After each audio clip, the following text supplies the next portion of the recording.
आप सबको जय यीशु। अध्याय 6 में बाइबल लिखा हुआ ईश वचन, ये अध्याय 6 का शीर्षक है। इस शीर्षक को देख के ही आप समझ जाओगे कि बाइबल किस तरह से ईश वचन या लिखा हुआ ईश वचन है। ईश वचन यानी ईश्वर का वचन, ईश्वर का कहा हुआ वचन, ईश्वर ने दिया हुआ वचन। ईश्वर ने जो वचन दिया है वो कितना महत्वपूर्ण है, वो इससे समझ सकते हैं कि बाइबल हमारे जीवन में किस तरह से प्रभाव डालता है। बाइबल ये बड़ा महत्वपूर्ण किताब है। लोग यानी पूरी सारी दुनिया बाइबल को एक धर्म ग्रंथ के रूप में देखते हैं, लेकिन हम इसे सिर्फ एक धर्म ग्रंथ के रूप में सीमित नहीं समझ सकते, क्योंकि जो बाइबल है वो सिर्फ एक ईसाइयों के धर्म ग्रंथ के रूप में ही नहीं, बल्कि पूरी मानव जाति पर, उसके इतिहास पर, उसके कला, संगीत और सभी कार्यों में इस तरह से इसका प्रभाव रहा है। इसलिए हम ये नहीं कह सकते कि बाइबल सिर्फ एक किताब है या सिर्फ एक धर्म ग्रंथ है। इसका प्रभाव बहुत ज्यादा है।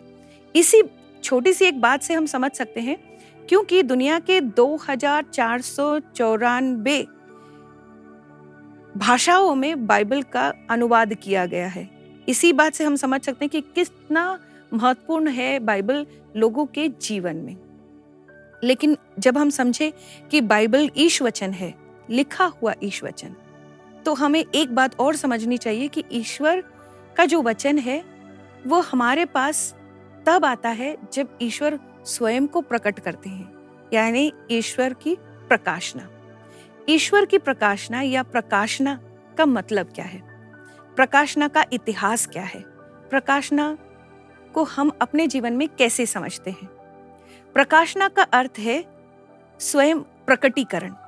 जब ईश्वर स्वयं अपने आप को, हम निरे मनुष्य को अगर स्वयं नहीं प्रकट करते तो हम उन्हें समझ नहीं सकते। हमारे में इतनी काबिलियत नहीं है कि हम ईश्वर को, उनके निगूढ़ रहस्यों को, जो छिपी हुई बातें हैं उसको हम समझ लें। अगर हमें समझना है तो उसके लिए जब तक ईश्वर हमें नहीं बताते तब तक हम ये बात नहीं समझ सकते। इसलिए जब ईश्वर अपने आप को हमें प्रकट करते हैं तब वो प्रकटीकरण को ही हम ईश्वरीय प्रकाशना कहते हैं। ईश्वरीय प्रकाशना यानी स्वयं प्रकटीकरण, ईश्वर का प्रकटीकरण। ईश्वर ने स्वयं अपने आप को बहुत सारे लोगों से, नबियों के द्वारा, लोगों के द्वारा उन्होंने अपने आप को प्रकट किया है। ईश्वरीय प्रकाशना यीशु मसीह में पूर्ण हुई। ईश्वर का वचन जब शरीर धारण किया तब ईश्वरीय प्रकाशना पूर्ण हुई, और इसी ईश्वरीय प्रकाशना को बाइबल में लिखा गया है। और इसको समझने के लिए हम इसके 4 पहलुओं को समझेंगे। किस तरह से ईश्वरीय प्रकाशना बाइबल के द्वारा हमारे पास आई है, या फिर ईश्वरीय प्रकाशना किस तरह से हम लोगों को प्रकट की गई है। ईश्वरीय प्रकाशना के 4 पहलू हैं। सबसे पहला वाला, ईश्वरीय प्रकाशना सृष्टि के द्वारा। दूसरा, दूतों के द्वारा ईश्वरीय प्रकाशना। तीसरा, ईसा मसीह ईश्वरीय प्रकाशना की पूर्णता है। और चौथा, कलीसिया में ईश्वरीय प्रकाशना। ऐसे 4 पहलू हैं। हम इन 4 पहलुओं को पहले समझ लेते हैं। सबसे पहला वाला, सृष्टि से ईश्वरीय प्रकाशना। जब हम ये पूरे ब्रह्मांड को देखते हैं, पूरी सृष्टि को देखते हैं, तो हमें समझ में आता है कि किस तरह से ईश्वर ने अपने आप को, इस दुनिया को जिस तरह से रचाया, उसके पेड़ पौधे, उसके जीव जंतु और उसमें जो बसे हुए मानव, इन सभी के द्वारा हमें ईश्वर अपने आप को प्रकट करते हैं। ईश्वरीय प्रेम और करुणा का प्रकटीकरण है ये जो सृष्टि, जो हमारे सृष्टिकर्ता ने बनाई है। कैसे समझते हैं? उत्पत्ति ग्रंथ में लिखा है कि ईश्वर ने अपने वचन से 6 दिनों में पूरी सृष्टि की थी, यानी ये पूरी दुनिया की रचना की थी। पूरी दुनिया की रचना 6 दिन में किया और उन्होंने 7वें दिन आराम किया। इन 6 दिनों में उन्होंने जिस तरह से सृष्टि की, उसमें अपनी प्रेम और करुणा को बसाया। ईश्वरीय प्रकटीकरण या ईश्वरीय प्रकाशना सृष्टि के द्वारा हमारे पास प्रकटित होता है। हमें पता चलता है, सृष्टि के द्वारा हमें यह समझ में आता है कि किस तरह से पिता परमेश्वर ने हमारी सृष्टि की और हमारे अंदर प्रेम और करुणा को बसाया। प्रेम और करुणा। स्तोत्र ग्रंथ अध्याय 19 पद संख्या 1 में लिखा है, आकाश ईश्वर की महिमा बखानता है और तारामंडल उसका सामर्थ्य। इसका कहने का मतलब ये है कि इस ब्रह्मांड में दी गई हुई सभी चीजें, ब्रह्मांड में रचे गए जो चीजें हैं, जैसे नक्षत्र हैं, उल्का है, या कोई भी चीज को देखो, पहाड़ है, जीव जंतु है, मनुष्य है, जो भी चीजों को जब हम देखते हैं तो हमें समझ में आता है कि किस तरह से ईश्वर ने अपने आप को हमारे लिए प्रकट किया है। और हर एक चीज में, हर एक रचना में, सृष्टि के हर एक रचना में ईश्वर का वो प्रेम और करुणा का वो हाथ है। और इसी तरह हम सृष्टि के द्वारा ईश्वरीय प्रकाशना को समझते हैं। दूसरा पहलू जो मैंने पहले कहा था कि दूतों के द्वारा प्रकाशना, ईश्वरीय प्रकाशना। दूत यानी ईश्वर के भेजे हुए कोई व्यक्ति, वो कोई भी हो सकते हैं। जैसे कि उदाहरण से हमारे विश्वास के पिता अब्राहम, इसहाक, याकूब या नबी, न्यायकर्ता, ये सारे वो लोग हैं जो दूत बनकर ईश्वरीय प्रकाशना हमारे लिए प्रकट किए हैं। हमें ईश्वर के बारे में, पिता परमेश्वर के बारे में हमें समझाया है, हमें बताया है।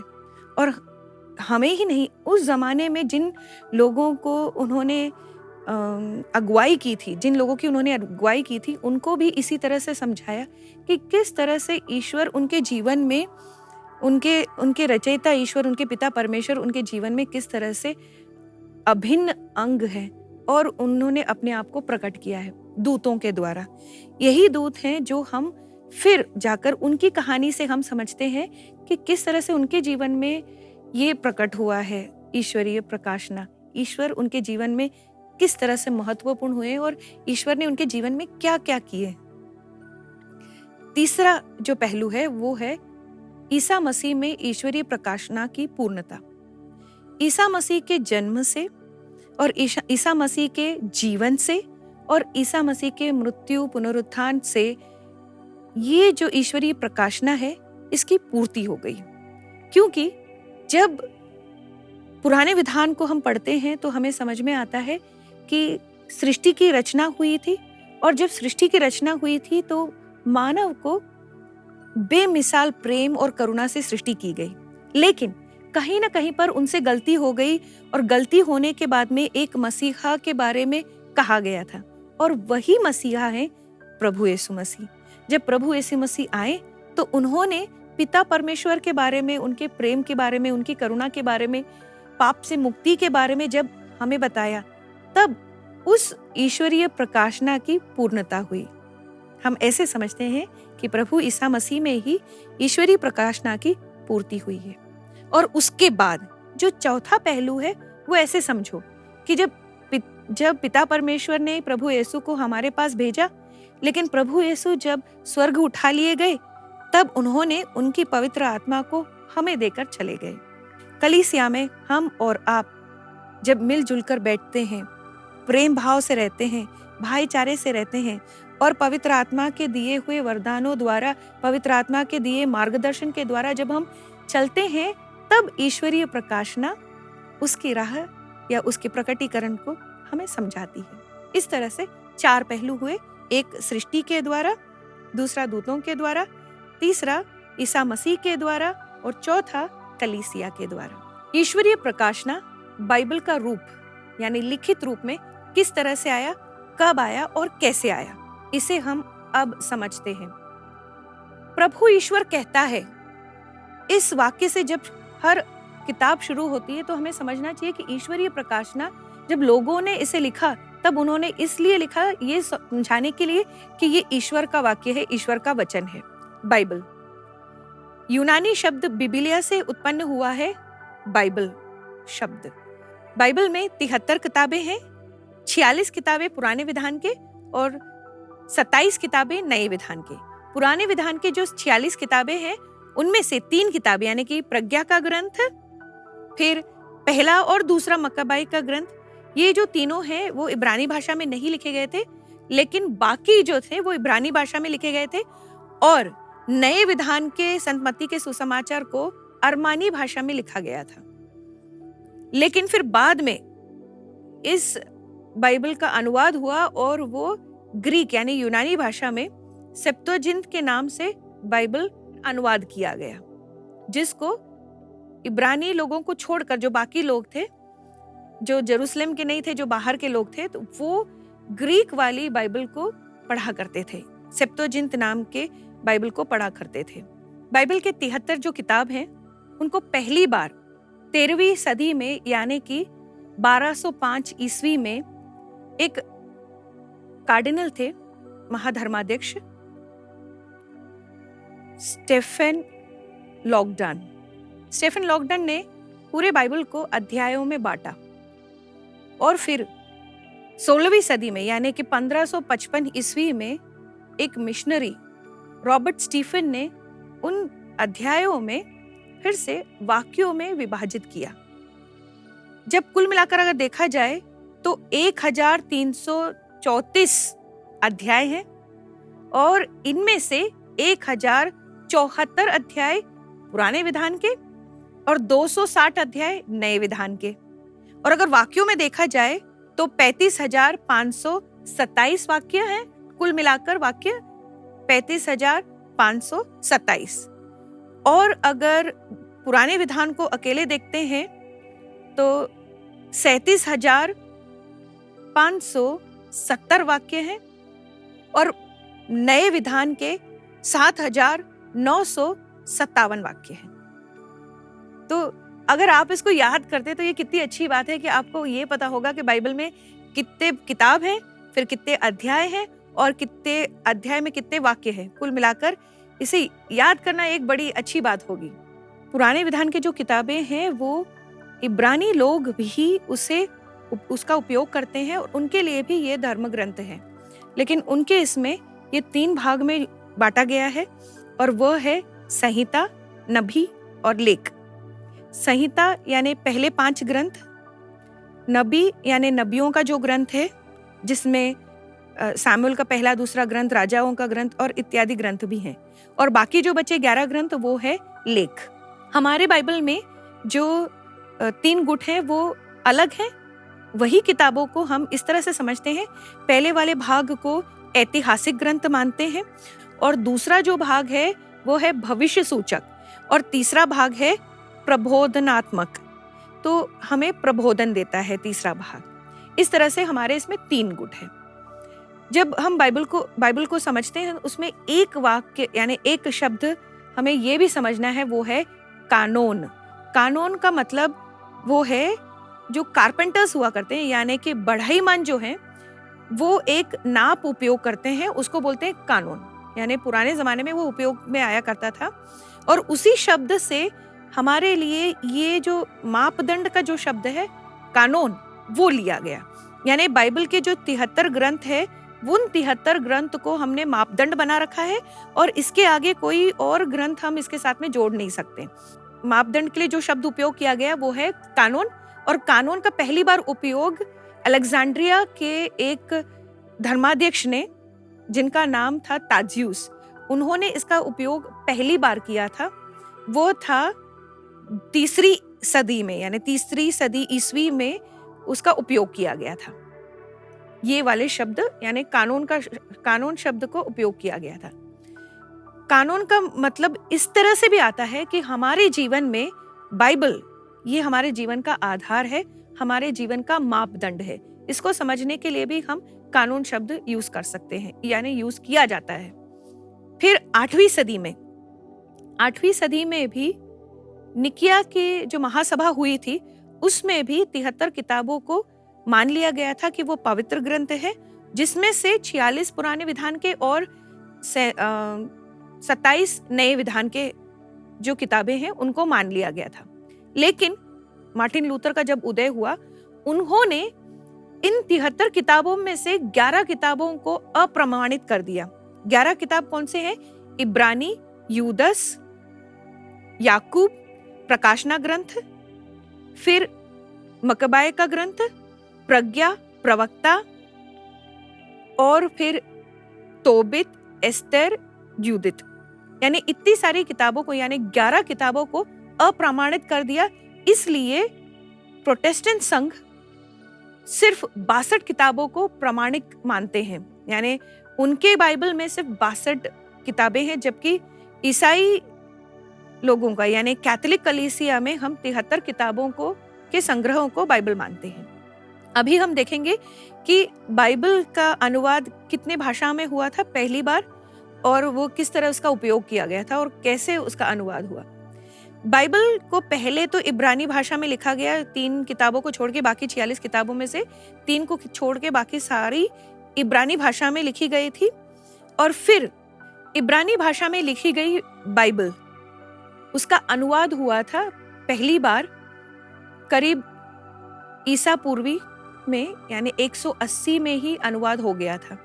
और अनुवादित उस किताब को यानी उस बाइबल को सेप्तुअजिंट नाम से पुकारते हैं। सेप्तुअजिंट में 46 किताबें थी, जो कि इब्रानी भाषा में सिर्फ 43 किताबें थी, और बाकी 3 तो यूनानी भाषा में थी सही, और ये सारे जुड़कर सेप्तुअजिंट नाम से हम जानते हैं। फिर बाद में इनका अनुवाद, एक नया अनुवाद आया लातीनी भाषा में, जो कि बाइबल विज्ञानियम के पिता माने जाने वाले संत जेरोम ने बाइबल का अनुवाद किया, और उसका नाम था वुल्गाथा। वुल्गाथा लातीनी भाषा में अनुवादित था। फिर सिरीनी भाषा में भी जब अनुवाद हुआ तो उसे पिशिता नाम से जाना जाता है। ऐसे 3 अनुवाद हुए। इब्रानी भाषा में लिखी गई बाइबल को पहले सेप्तुअजिंट यानी यूनानी भाषा में, जिसका नाम था सेप्तुअजिंट, और दूसरा संत जेरोम का अनुवाद हुआ लातीनी भाषा में, जिसका नाम था वुल्गाता, और तीसरा सिरीनी भाषा में वो जाना जाता है पिशिता बाइबल के नाम से। ऐसे 3 अनुवाद, 3 बाइबल को हम याद कर सकते हैं, जो कि हमारे लिए महत्वपूर्ण है। बाइबल लिखा हुआ ईश वचन है, इसलिए हमें ये समझना चाहिए कि बाइबल ईश्वर की प्रेरणा से लिखी गई है। जब हम बाइबल पढ़ते हैं तो हमें 4 बातों का ध्यान रखना चाहिए। सबसे पहली बात, बाइबल जो है, इनके जो रचयिता हैं उन्हें पवित्र आत्मा से प्रेरणा प्राप्त हुई है। दूसरी बात, बाइबल जब रचा गया था, क्योंकि ये पवित्र आत्मा से प्रेरणा प्राप्त रची गई थी, इसलिए इसमें वही सारी चीजें हैं जो ईश्वर चाहते हैं, वही सारी चीजें लिखी गई हैं। तीसरी बात, पवित्र आत्मा से प्रेरणा प्राप्त लिखी गई है, इसलिए इसमें कुछ भी गलत नहीं लिखा गया है।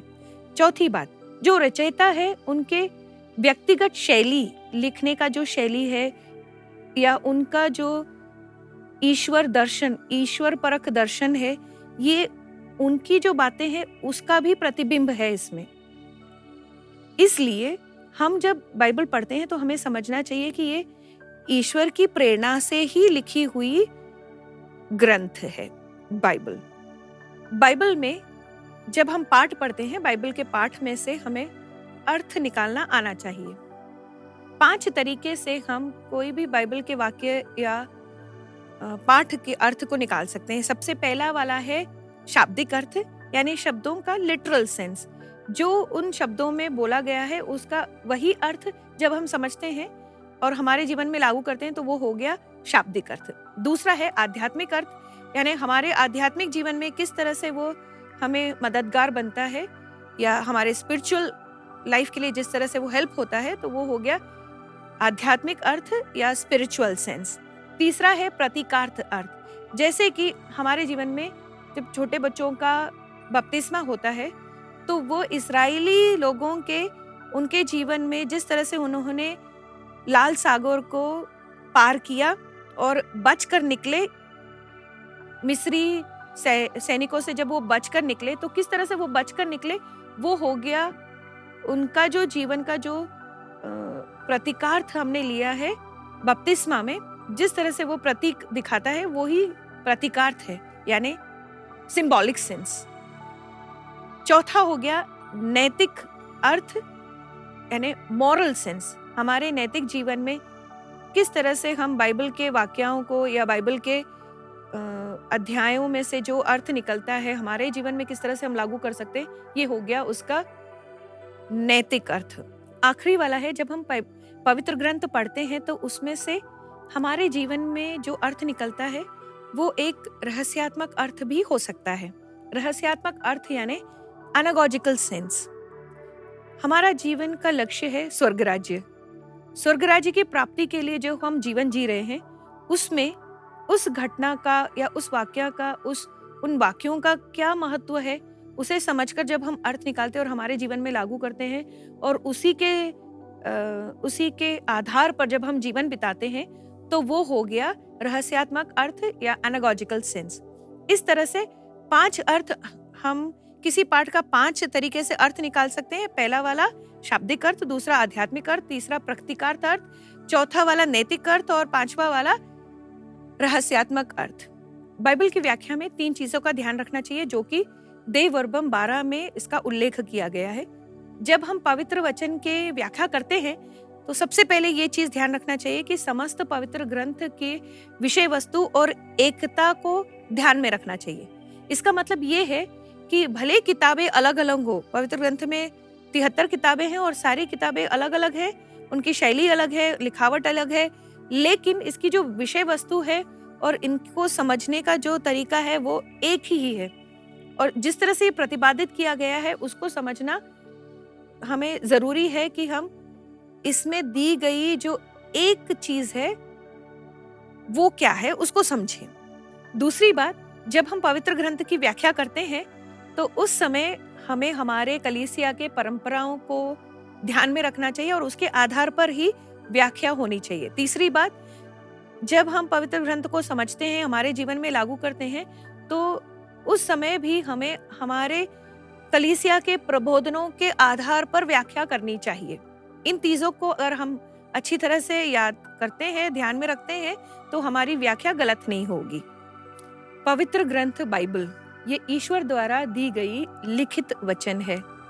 इसे मनन चिंतन करना चाहिए, प्रार्थना पूर्वक अध्ययन करना चाहिए और हमारे जीवन में खुशी पाने के लिए इससे ज्ञान प्राप्त कर उसे हमारे जीवन में लागू करना चाहिए, हमारे जीवन में इसे उतारना चाहिए। तब जाकर ये हमारे लिए उपयोगी होगा, हमारे जीवन का आधार बनेगा और हमें सही मार्ग दिखाएगा। मैंने तुम्हें जो शिक्षा दी है वह आत्मा और जीवन है। संत योहन के सुसमाचार अध्याय 6 पद संख्या 63 में दी गई ये वचन को याद कीजिए और फिर पीछे दी हुई प्रश्नों को पढ़िए, उनका उत्तर आगे अध्याय में दिए हुए उसे ढूंढ निकालिए और फिर अपने कॉपी में लिख लीजिए। बस ईश्वर का वचन आपके साथ रहे, आपका मार्गदर्शन करे। धन्यवाद।